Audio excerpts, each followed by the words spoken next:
Professor Philippi here, and welcome to Management 4584 Process Improvement. Wanted to give you folks a quick note for this week's assignment, which is assignment 1, define the current state.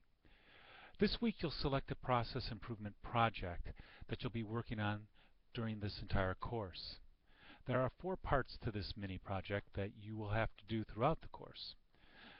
One part is due week 2, the next part is due week 4, the third part week 6, and the final part is in week 8. You can go to the course materials section where you can find a file with all 4 parts, and it's very easy to print from there. This week in week 2 you will do assignment 1, which defines the current state. Before you can define the current state, you need to select a process. It could be something at work, something easy and simple, or it could be something that could make your life simple and easier at home. Getting ready in the morning or in the evening to go to work, cooking a meal, or getting your homework in on time. You know, I'd like that. I'm not going to go through all parts of assignment 1. They're in week 2's Dropbox. But here are some hints to get a better grade. 1, you want to select a project that you have control over all the parts of that process. Read the assignment carefully. Don't skip any parts, and be particularly careful with part 4, mapping the process, and I like the lessons learned part most of all myself. Most students stumble on these 2 parts. In the map the process, remember, you need to select a mapping tool that was covered in the book or the supplemental articles, or even from the lecture in week 2's lessons.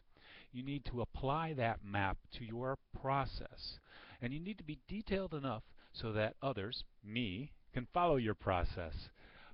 You need to identify the inputs and outputs, the customers, and the suppliers for that process.